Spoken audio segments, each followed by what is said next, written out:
L'histoire d'un cœur perdu, un voyage de doute et de foi. Depuis aussi longtemps qu'il se souvienne, Jean avait toujours cru en Dieu. Il se souvenait des prières qu'il récitait en famille, des sermons qu'il écoutait à l'église et de la paix qu'il ressentait lorsqu'il pensait à Dieu. Il n'était pas un croyant parfait, mais il croyait sincèrement. Cependant, avec le temps, la vie l'a frappé de toutes parts, et chaque échec qu'il traversait semblait un rappel cruel de la distance qu'il ressentait entre lui et le divin. Au début, il n'avait pas compris ce qui se passait. Il priait tous les jours, parfois même plusieurs fois par jour, lui demandant à Dieu de changer sa situation. Mais chaque jour semblait apporter un nouveau défi. Que ce soit dans ses études, sa carrière ou ses relations personnelles, il n'y avait jamais de répit. Les échecs s'amoncelèrent et la souffrance sembla infinie. Un jour, après une énième déception, Jean s'effondra sur son canapé. Il regarda le plafond, se demandant pourquoi Dieu ne répondait pas. « Seigneur, pourquoi m'as-tu abandonné? Pourquoi mes prières restent-elles sans réponse? Je t'ai prié, je t'ai cherché, mais rien ne change. Pourquoi ?» Cette question tournait sans fin dans sa tête. Pourquoi les prières des justes semblent-elles si souvent ignorées? Pourquoi, malgré tout ce que je fais pour te plaire, ma vie semble-t-elle se dérouler sans aucun sens?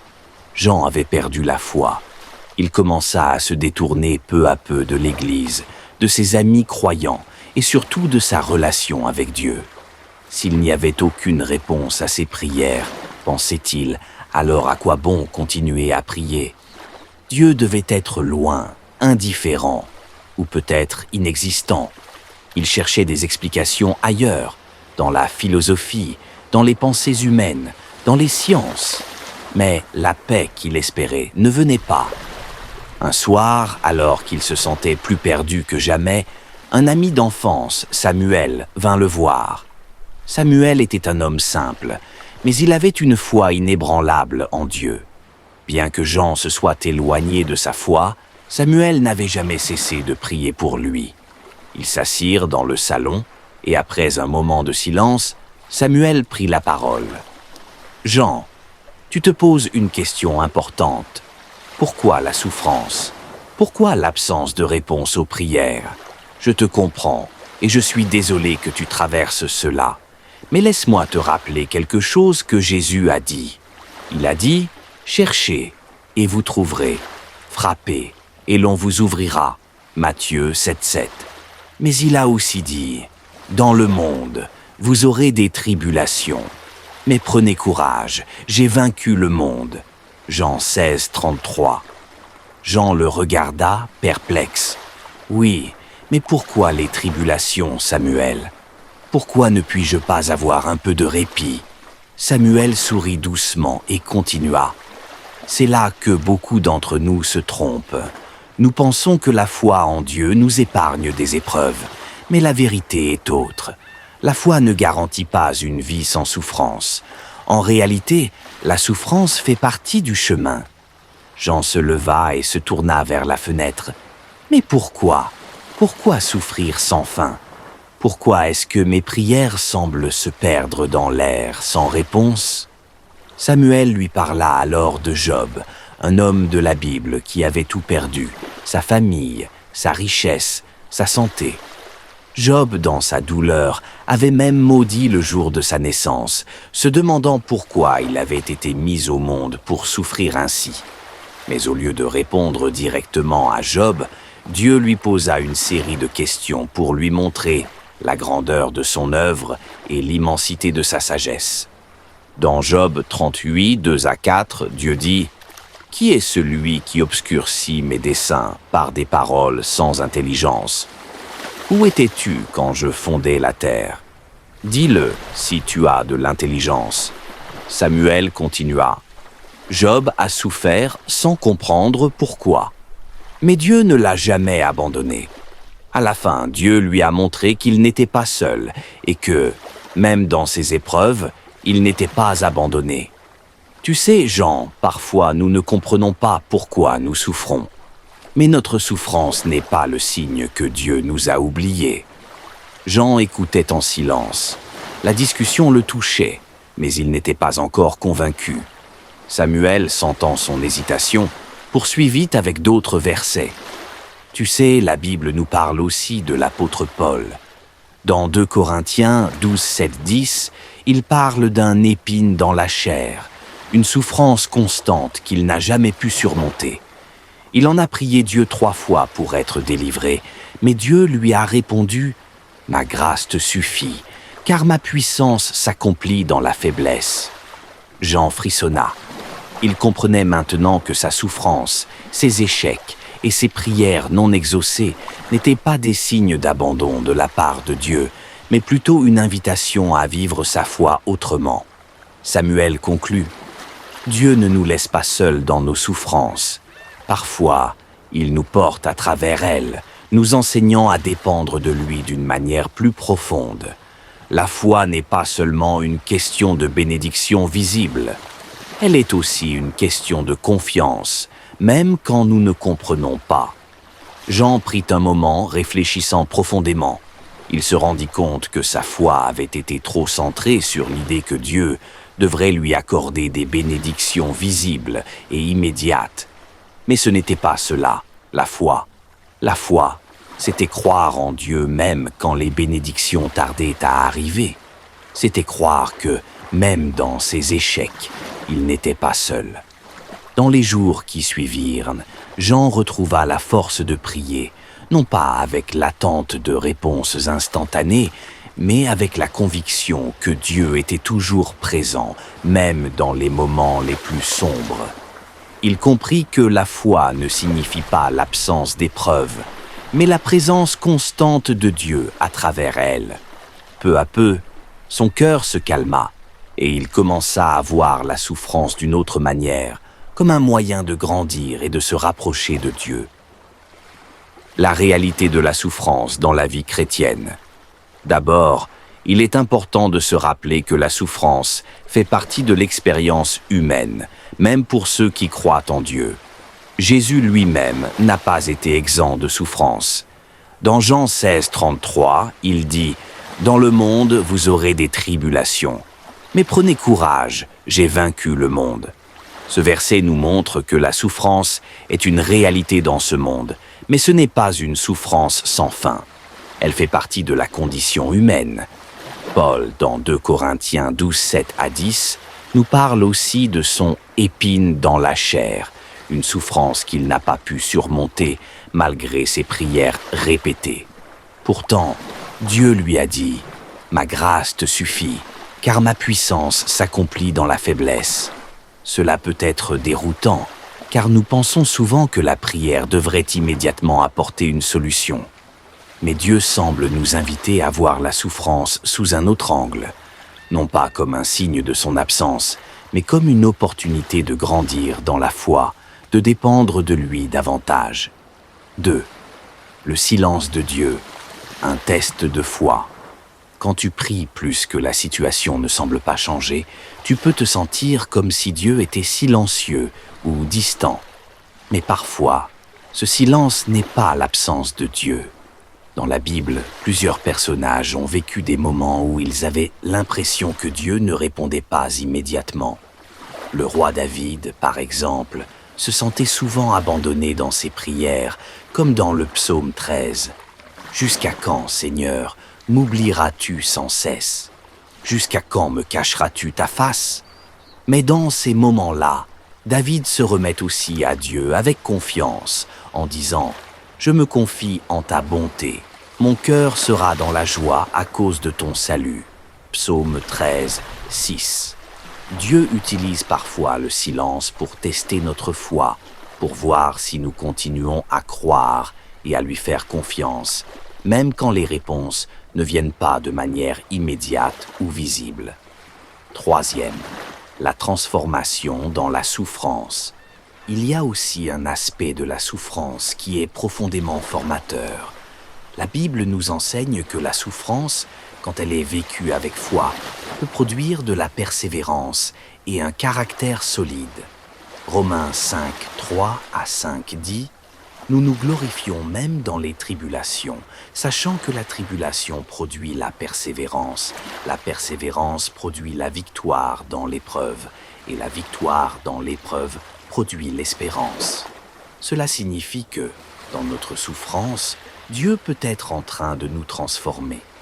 Peut-être que ce que nous percevons comme une punition ou une absence de réponse est en réalité un moyen par lequel Dieu travaille en nous, nous préparant à quelque chose de plus grand ou de plus profond. La souffrance, quand elle est traversée avec foi, peut nous rapprocher de Dieu et nous rendre plus aptes à comprendre sa volonté. Quatrième, un appel à une foi plus profonde. Il est possible que Dieu permette que certaines difficultés persistent pour nous appeler à une foi plus profonde.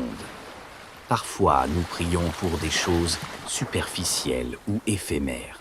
Mais Dieu veut que nous grandissions dans notre relation avec lui. Dans Matthieu 7, 7-11, Jésus dit « Demandez, et on vous donnera, cherchez, et vous trouverez, frappez, et l'on vous ouvrira. » Mais parfois, ce que Dieu veut nous donner n'est pas ce que nous demandons de façon immédiate, mais quelque chose de plus grand, une foi plus forte, une relation plus intime ou une compréhension plus profonde de son amour. Dans l'histoire de la foi chrétienne, plusieurs croyants ont dû attendre des années avant de voir la réponse à leurs prières. Abraham, par exemple, a dû attendre plusieurs décennies avant de voir la promesse de Dieu se réaliser. Dans Genèse 15, 5-6, Dieu lui promet que sa descendance serait aussi nombreuse que les étoiles. Et pourtant, Abraham a dû patienter pendant très longtemps avant que cette promesse ne se réalise, un processus dans lequel sa foi a été éprouvée et renforcée. La persévérance dans la prière. Un autre aspect important est que la prière continue, même quand les réponses semblent tarder, est un acte de persévérance et de fidélité. Jésus lui-même a enseigné à ses disciples de persévérer dans la prière. Dans Luc 18, il raconte la parabole d'une veuve qui persiste à demander justice auprès d'un juge injuste. Et Jésus conclut en disant que Dieu, bien qu'il semble tarder à répondre, ne manquera pas de faire justice à ceux qui lui crient à l'aide. Dans ce contexte, la persévérance dans la prière, même quand elle semble inefficace, est une manière de renforcer ta relation avec Dieu. C'est une manière de lui dire « Je te fais confiance », même si je ne vois pas de réponse immédiate. Cela ne signifie pas que Dieu n'écoute pas ou qu'il est indifférent à nos souffrances, mais cela témoigne de notre confiance qu'il agira à son moment, selon sa sagesse parfaite. Conclusion. Une foi qui grandit dans la souffrance. Prier et voir les épreuves s'accumuler jour après jour peut être accablant et difficile à comprendre.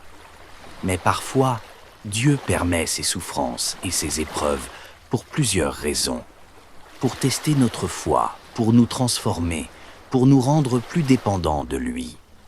La souffrance n'est pas un signe que Dieu nous a abandonnés, mais un processus dans lequel il peut nous modeler davantage à son image. La foi chrétienne ne repose pas seulement sur des bénédictions visibles ou des réponses immédiates à nos prières, mais sur la confiance que Dieu est présent avec nous, même dans les moments de silence, et qu'il nous soutient à travers chaque épreuve. Alors, même si la route semble difficile et que les épreuves s'accumulent, garde l'espoir et la foi, car Dieu entend tes prières et travaille en toi, même lorsque tu ne vois pas immédiatement les résultats. Prière pour une réponse rapide de Dieu et pour épargner la souffrance excessive. Seigneur Tout-Puissant, je viens devant toi aujourd'hui, humble et brisé, un cœur lourd de fardeau, des mains pleines de prières que je t'ai adressées. Tu sais tout, Seigneur. Tu connais les tracas de mon cœur, les combats dans mon esprit, les pleurs secrets que j'ai versés. J'ai longtemps cherché ta direction. J'ai longtemps porté ces poids en silence, croyant que tu répondrais, et pourtant, chaque jour semble m'éloigner de la délivrance que je cherche. Mais je ne viens pas pour me décourager, je viens pour t'implorer, pour te supplier dans ta bonté, dans ta miséricorde, de répondre à mes prières plus rapidement, de soulager mon âme de cette lourde attente. Seigneur, je sais que dans le passé, tu as permis à tes serviteurs de traverser des épreuves longues et ardues. Je pense à Abraham qui, dans son attente interminable de la promesse, a dû supporter des années de doute, de lutte et de souffrance avant de voir la promesse se réaliser. Seigneur, tu as permis que l'attente soit longue pour d'autres et tu as fait que leur foi soit testée dans la patience. Mais aujourd'hui, dans ma faiblesse, je viens à toi en toute humilité et en toute sincérité. Je te demande, Seigneur, dans ta grande miséricorde, de ne pas me laisser souffrir de la même manière. Épargne-moi, si possible, de cette souffrance prolongée, de cette attente infinie qui épuise l'âme. Je t'implore, Seigneur, d'agir rapidement, de briser les chaînes de l'indécision et de l'incertitude. Viens au secours de mes prières. Réponds-moi comme un père répond à son enfant, avec amour et bienveillance. Fais que mes fardeaux ne soient pas plus lourds que ce que je peux supporter. Seigneur, tu sais combien je lutte. Tu sais combien mes pensées sont tourmentées, combien je suis fatigué de porter ce poids seul. Je te supplie de venir me secourir, de me tendre ta main pour me relever, de briser le silence et de répondre rapidement à mes prières, afin que je puisse voir ta gloire, que je puisse goûter à ta bonté dans cette saison difficile. Je crois, Seigneur, que tu es capable de tout. Tu es un Dieu tout-puissant, un Dieu de miracles. Tu n'es pas limité par le temps, par les circonstances, par la faiblesse humaine. Alors je t'implore, Seigneur, de ne pas tarder à répondre à ma prière. Dans ta grande sagesse, agis maintenant. Fais en sorte que mes épreuves prennent fin plus tôt que ce que j'avais imaginé. Mais si, dans ta souveraineté, tu choisis de me faire traverser une période d'attente plus longue, donne-moi la force de supporter cette épreuve. Donne-moi la patience de comprendre que, même dans le silence, tu es toujours à l'œuvre. Seigneur, tu sais que je t'aime, mais il m'est difficile de comprendre pourquoi la souffrance semble durer si longtemps. Je t'ai prié avec ferveur, je t'ai demandé de m'aider, et pourtant je n'ai pas encore vu la réponse que j'espérais. Tu vois combien cette attente m'affecte. Chaque jour semble être une épreuve de plus, et mes prières semblent se perdre dans l'écho de l'univers. Je te demande, Seigneur, de ne pas permettre que mon cœur s'éteigne, de ne pas permettre que mes doutes prennent le dessus. Viens fortifier ma foi, viens me rappeler que tu es toujours présent, même quand je ne vois pas ta main agir. Seigneur, dans ma souffrance, je veux me souvenir de ce que Jésus nous a dit dans Matthieu 7,7. Demandez et vous recevrez, cherchez et vous trouverez, frappez et l'on vous ouvrira. Tu nous encourages à persévérer, Seigneur, et c'est ce que je veux faire. Mais Seigneur, tu vois aussi mon cœur, tu vois ma fragilité. Alors je te demande, dans ta grande bonté, de ne pas laisser mon âme s'épuiser dans l'attente.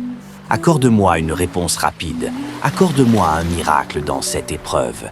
J'ai besoin de ta présence tangible, Seigneur, et je suis prêt à recevoir ta réponse, qu'elle soit dans la paix, dans la guérison, dans la transformation de ma situation.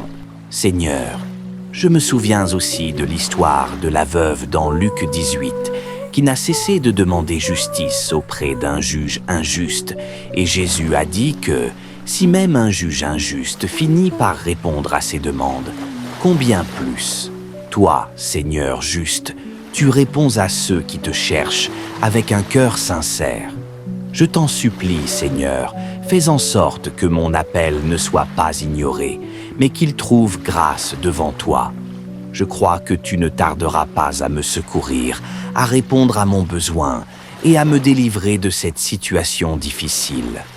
Je prie aussi, Seigneur, pour ceux qui souffrent autour de moi. Je t'implore de ne pas permettre que nous traversions des périodes de souffrance excessive, de luttes interminables, mais que tu interviennes vite, Que ta grâce et ta miséricorde viennent transformer nos vies. Que nous puissions voir ta main se déplacer rapidement pour nous aider, pour nous élever, pour changer notre situation en un instant. Enfin, Seigneur, je veux te dire que, même si tu choisis de ne pas répondre comme je le souhaite, je continue à te faire confiance. Ma prière est de te voir agir rapidement, mais ma foi repose sur ta sagesse parfaite. Tu sais mieux que moi ce qui est bon et ce qui est nécessaire pour ma vie. Alors je m'en remets à toi, dans la certitude que tu agiras de la meilleure manière possible. Que ta volonté soit faite, Seigneur, mais dans ta grande bonté, fais-nous voir ta réponse plutôt que ce que nous attendons, et accorde-nous la paix pendant que nous attendons. Dans le nom puissant de Jésus, je prie. Amen.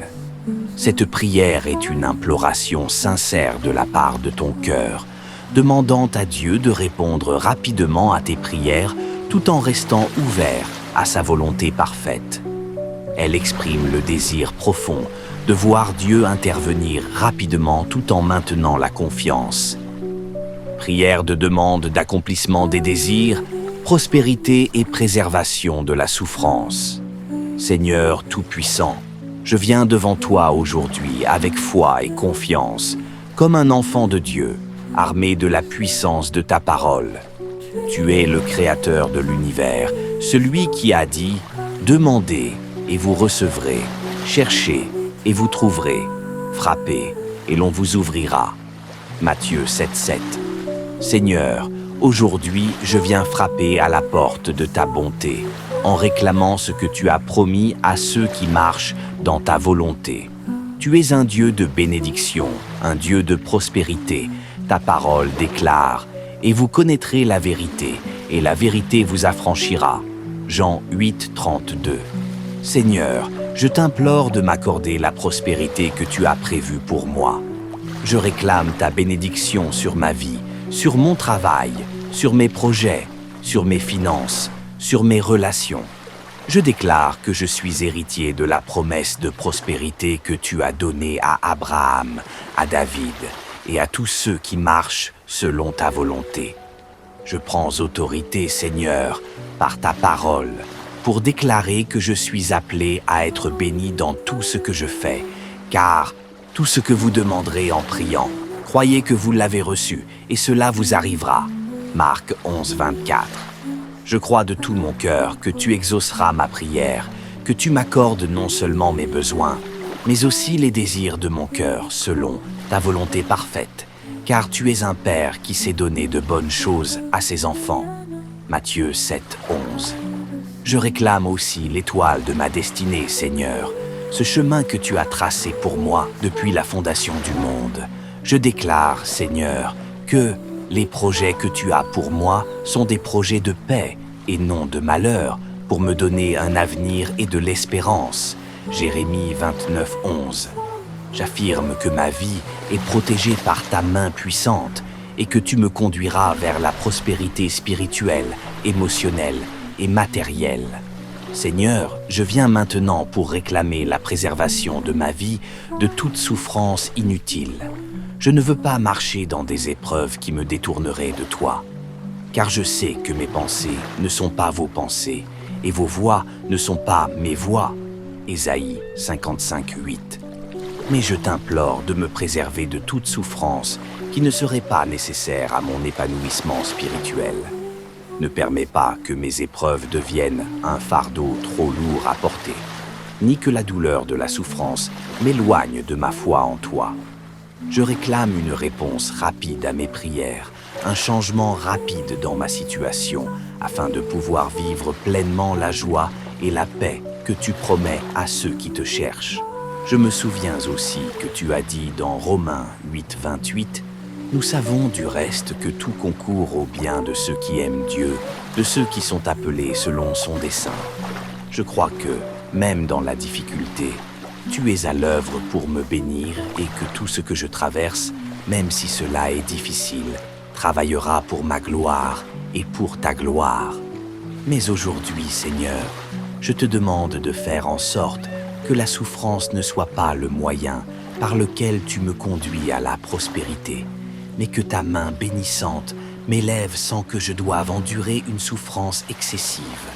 Je refuse de vivre dans la misère, dans la peur ou dans le doute. Je prends autorité sur toutes les pensées négatives et les paroles de découragement qui essaient de m'envahir. Je déclare que ma vie est dirigée par ta sagesse infinie et je choisis de marcher dans ta lumière, dans ta paix et dans ta prospérité. Seigneur, je me rappelle que tu m'as promis dans Philippiens 4,19. Mon Dieu pourvoira à tous vos besoins selon sa richesse, avec gloire en Jésus-Christ. Je m'appuie sur cette promesse aujourd'hui et je déclare que tu pourvoiras à mes besoins spirituels, émotionnels, financiers et physiques. Que ta prospérité se manifeste dans ma vie, car je suis ton enfant et tu ne me laisses jamais manquer de rien. Je t'implore, Seigneur, de m'épargner la souffrance inutile, celle qui pourrait me conduire à douter de toi, à me détourner de ta grâce. Dans ta grande miséricorde, fais en sorte que je n'ai pas à traverser des épreuves qui me briseront, mais plutôt celles qui me fortifieront dans ma foi. Ne permets pas que je sois assiégé par des épreuves qui m'éloigneraient de ma relation avec toi. Au contraire, fais que chaque épreuve que je traverse me rapproche davantage de toi, me purifie et m'élève vers la destinée que tu as préparée pour moi. Je proclame maintenant la prospérité et la bénédiction sur ma vie, sur mon foyer, sur mes enfants, sur tout ce que je mets la main à faire. Je déclare que tout ce qui a été retardé dans ma vie sera rétabli, que tout ce qui a été perdu sera retrouvé et que je vivrai dans l'abondance que tu m'as promise. Je remercie déjà, Seigneur, pour ce que tu es en train d'accomplir dans ma vie, pour la prospérité qui se manifeste, pour l'étoile de ma destinée qui brille et pour la protection que tu m'accordes contre la souffrance inutile. Merci, Seigneur, pour la paix, pour la prospérité et pour la victoire en Jésus-Christ. Dans le puissant nom de Jésus, je prie. Amen. Cette prière est une déclaration d'autorité sur les promesses de Dieu, basée sur plusieurs versets bibliques puissants. Elle affirme avec foi et conviction que Dieu répondra à nos désirs et qu'il nous accordera prospérité tout en nous préservant de la souffrance inutile qui pourrait nous éloigner de lui. Seigneur Dieu Tout-Puissant, je viens devant toi aujourd'hui avec un cœur lourd mais rempli de foi, en sachant que tu es un Dieu d'amour et de miséricorde qui écoute les pleurs de ses enfants. Seigneur, nous sommes des êtres de chair, des êtres humains, et en tant que tels, nous ne sommes pas conçus pour supporter les épreuves de la vie dans nos propres forces. Nous ne sommes pas des esprits détachés des réalités du monde, mais des créatures sensibles, vulnérables, faillibles. Et pourtant, tu nous as placés dans ce monde, entourés de défis, de souffrances et de luttes, parfois plus grandes que nos capacités humaines. Seigneur, tu sais que nous ne sommes pas parfaits. Nous portons chacun nos défauts, nos faiblesses, nos erreurs, et souvent ces imperfections semblent nous accabler. Parfois, les fardeaux de la vie deviennent trop lourds à porter, et nous nous sentons écrasés sous le poids de nos propres luttes. Nous avons peur, nous doutons, nous nous épuisons à essayer de nous relever, à chercher des réponses, à comprendre pourquoi nous traversons certaines épreuves. Et dans ces moments, Seigneur, nous ressentons que nous ne sommes pas faits pour vivre de cette manière. Tu vois notre cœur, tu sais ce qui nous fait souffrir, ce qui nous désespère, ce qui nous fait vaciller. Seigneur, nous ne demandons pas d'être parfaits. Nous savons que nous avons des défauts, des faiblesses, des blessures. Mais aujourd'hui, nous venons devant toi non pas avec des paroles de fierté, mais avec une demande humble. Aide-nous, Seigneur. Aide-nous à porter les fardeaux qui sont au-delà de nos forces, car nous reconnaissons que sans toi, nous ne pouvons rien faire. Nous ne sommes pas des esprits incorporels, Seigneur. Nous vivons dans des corps fragiles, soumis à la douleur, à la fatigue, à l'épuisement. Et malgré tout, nous nous efforçons de suivre ton chemin. Nous essayons de faire ta volonté Mais parfois, ces épreuves de la chair nous brisent, nous découragent et nous éloignent de la paix que tu nous offres. Seigneur, tu sais que dans ces moments de faiblesse, nous avons besoin de ta force, de ta sagesse et de ta patience. Seigneur, tu nous as créés avec des émotions, des sentiments, des désirs. Nous avons besoin d'être réconfortés, d'être guidés, de sentir ta présence dans nos vies. Nous sommes des êtres humains et c'est dans notre fragilité que nous te demandons de venir en aide. Viens nous renouveler, Seigneur, comme tu as promis de le faire dans ta parole. Il donne de la force à celui qui est fatigué et il augmente la vigueur de celui qui tombe en défaillance. Ésaïe 40, 29. Nous sommes fatigués, Seigneur, mais nous savons que c'est toi qui peux nous relever. Nous te demandons de ne pas nous juger pour nos défauts, pour nos faiblesses, mais de nous aider simplement. Aide-nous à marcher dans la foi, même lorsque la route est difficile. Aide-nous à pardonner nos erreurs et à accepter ta grâce qui nous transforme, qui nous renouvelle chaque jour. Nous n'avons pas la prétention de tout comprendre, ni de tout contrôler, mais nous croyons que ta miséricorde est infinie et que tu es le seul capable de transformer nos épreuves en bénédictions. Seigneur, nous savons que tu ne nous abandonnes jamais. Même lorsque nous sommes au bord du découragement, tu es là pour nous tendre la main. Nous ne sommes pas des esprits pour supporter les épreuves de la chair, mais nous savons qu'en toi, nous pouvons trouver la force de tenir bon, de résister, de surmonter. Et même quand la souffrance semble nous engloutir, nous savons que tu es à nos côtés et que tu nous conduiras vers la guérison et la paix. Nous te demandons, Seigneur, d'être notre refuge dans cette vie pleine de défis. Fais de nous des témoins de ta grâce, non pas parce que nous sommes parfaits, mais parce que tu es un Dieu qui nous soutient malgré nos imperfections. Donne-nous la force de continuer à avancer, même dans l'épreuve, et rappelle-nous chaque jour que nous ne sommes jamais seuls, que tu es toujours là, prêt à nous relever. Nous ne cherchons pas à comprendre tout ce qui nous arrive, mais nous voulons te dire que nous avons confiance en ta sagesse parfaite. Seigneur, nous te remettons nos luttes, nos douleurs, nos imperfections, et nous t'implorons, dans ta grande miséricorde, de nous accorder la paix, la force et la persévérance nécessaires pour marcher dans ta volonté, peu importe les difficultés. Dans le nom précieux de Jésus, nous prions. Amen. Ce discours est une prière de reconnaissance et de demande d'aide, adressée à Dieu avec humilité et foi, en prenant conscience de notre fragilité humaine, tout en mettant notre confiance en sa miséricorde infinie. Il rappelle que nous sommes faibles, mais que Dieu est puissant pour nous soutenir malgré nos défauts. Bien-aimés, je vous invite aujourd'hui à entrer dans un moment spécial avec Dieu. Ce que nous allons faire maintenant, c'est nous consacrer à lui d'une manière profonde et significative. Je vous encourage à entreprendre un jeûne à sec de 3 jours, un moment de séparation du monde, de privation pour vous rapprocher de Dieu et chercher sa face avec sincérité. Pendant ces 3 jours, nous allons nous concentrer sur cette prière, en la récitant chaque jour avec foi et persévérance. Il est écrit dans Matthieu 17, 21. Mais cette espèce ne sort que par la prière et par le jeûne. Le jeûne, allié à la prière, est un puissant moyen de se rapprocher de Dieu et de voir ses miracles manifestés dans notre vie.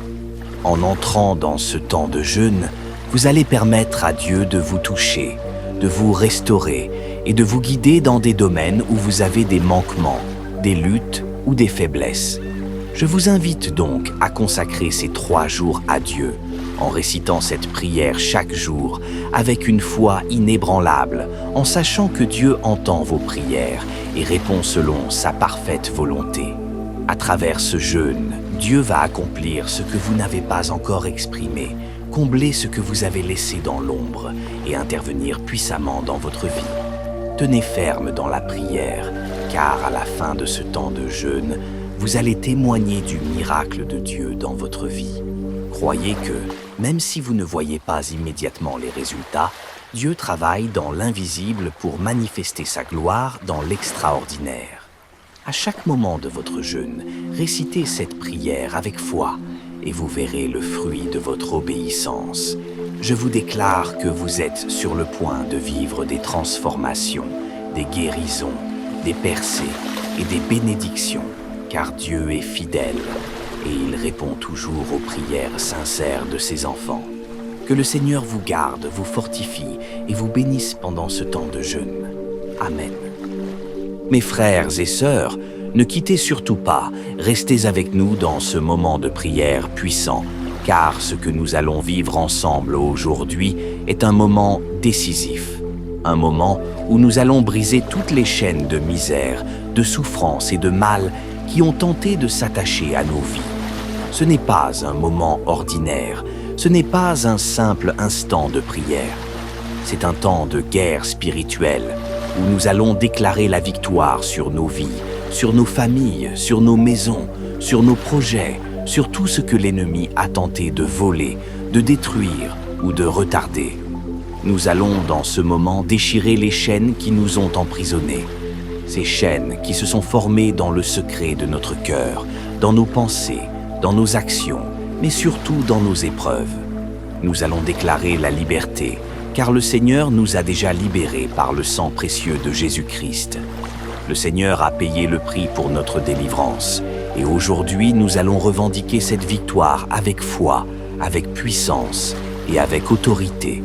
Il est temps de briser tout ce qui nous empêche d'avancer, de briser tout ce qui nous enferme dans la souffrance, la peur, le doute, la maladie et même l'échec. Regardez autour de vous et vous verrez la gloire de Dieu se manifester. Ne laissez pas la tentation de quitter cette prière vous éloigner de la délivrance. Même si l'ennemi tente de semer la distraction, même si des pensées viennent à vous pour vous faire douter, restez ferme, tenez bon dans cette prière, car Dieu est là et il entend chaque parole, chaque supplication, chaque cri du cœur. Il ne nous abandonne jamais, même dans les moments les plus sombres. Rappelez-vous que lorsque Jésus a été confronté à Satan dans le désert, il n'a pas cédé, il a résisté et à chaque attaque, il répondait avec la parole de Dieu. Et aujourd'hui, c'est nous qui devons faire de même. Nous allons résister, nous allons déclarer que rien ni personne ne pourra nous séparer de l'amour de Dieu, comme l'apôtre Paul l'a écrit dans Romains 8, 38, 39. Car je suis persuadé que ni la mort, ni la vie, ni les anges, ni les dominations, ni les choses présentes, ni les choses à venir, ni les puissances, ni la hauteur, ni la profondeur, ni aucune autre créature ne pourra nous séparer de l'amour de Dieu qui est en Jésus-Christ, notre Seigneur. Donc, tous ensemble, dans l'unité, nous allons tenir ferme, comme Jésus l'a fait dans le désert, et déclarer la victoire sur tout ce qui cherche à nous abattre, à nous éloigner de notre destinée divine. L'ennemi peut essayer de nous tenter, de nous accuser, de nous affaiblir, mais il n'a pas de pouvoir sur nous, car nous avons été lavés et purifiés par le sang de Jésus, et par sa grâce, nous avons la force de résister, de tenir bon et de faire face à chaque épreuve. Je sais que certains parmi vous traversent des moments très difficiles, des épreuves qui semblent sans fin, des moments où vous avez l'impression que Dieu vous a abandonné. Ne croyez pas à ce mensonge. Dieu n'a jamais abandonné ses enfants. Il est là, dans le silence, dans les épreuves, dans les difficultés. Et parfois, dans son grand amour, il permet que nous passions par des moments de test, mais ce n'est pas pour nous détruire, mais pour nous affiner, pour nous rendre plus forts, pour nous préparer à des victoires encore plus grandes. Aujourd'hui, nous déclarons que ces épreuves prennent fin. Vous ne passerez plus par ces moments de souffrance dans la solitude, la confusion ou le désespoir. Aujourd'hui, nous disons à Satan, « Tu n'as plus de pouvoir sur ma vie. » Nous rejetons ces mensonges, ces accusations, ces tentations, et nous choisissons de vivre sous la grâce, sous la protection, sous l'autorité de notre Dieu. Jésus, lors de sa tentation dans le désert, a choisi de rester fidèle à la parole de Dieu. Et il nous montre comment résister. Il nous enseigne que la parole de Dieu est notre arme la plus puissante dans la bataille spirituelle. Alors, en ce moment, nous allons proclamer la parole de Dieu sur nos vies. Nous allons dire « Je suis l'enfant de Dieu, je suis racheté, je suis un héritier des promesses de Dieu et aucune arme forgée contre moi ne prospérera. » Restez dans cette prière, persévérez avec nous, car à travers ce moment, nous allons voir des chaînes brisées, des portes ouvertes, des bénédictions qui couleront comme un fleuve. Dieu veut vous restaurer, il veut vous guérir, il veut vous délivrer. Le miracle est en marche, ne le laissez pas vous échapper en vous éloignant maintenant. Je vous demande de résister, de tenir ferme dans la foi, car vous êtes plus que vainqueur par celui qui vous a aimé. Restez dans l'unité, persévérez dans cette prière, car à la fin de cette bataille, vous verrez la main de Dieu agir avec puissance dans votre vie. Ce n'est pas un moment de faiblesse, c'est un moment de victoire. Aujourd'hui, vous allez vivre un renouveau. Aujourd'hui, vous allez voir des portes se fermer pour que de nouvelles portes s'ouvrent dans votre vie. La bénédiction de Dieu est en route. N'ayez pas peur, tenez ferme et résistez avec foi, comme Jésus dans le désert. Vous n'êtes pas seul dans cette bataille. Dieu est avec vous et vous allez sortir victorieux dans le nom puissant de Jésus. Ne partez pas, car la victoire est proche. Nous allons ensemble briser toutes les chaînes, déchirer toute oppression et déclarer une libération totale dans le nom de Jésus-Christ. Le moment de la délivrance est maintenant. Amen. Nous te demandons, Seigneur, d'être notre refuge dans cette vie pleine de défis. Fais de nous des témoins de ta grâce, non pas parce que nous sommes parfaits, mais parce que tu es un Dieu qui nous soutient, malgré nos imperfections. Donne-nous la force de continuer à avancer, même dans l'épreuve, et rappelle-nous chaque jour que nous ne sommes jamais seuls, que tu es toujours là, prête à nous relever. Nous ne cherchons pas à comprendre tout ce qui nous arrive, mais nous voulons te dire que nous avons confiance en ta sagesse parfaite. Seigneur, nous te remettons nos luttes, nos douleurs, nos imperfections, et nous t'implorons dans ta grande miséricorde de nous accorder la paix, la force et la persévérance nécessaires pour marcher dans ta volonté, peu importe les difficultés. Dans le nom précieux de Jésus, nous prions. Amen.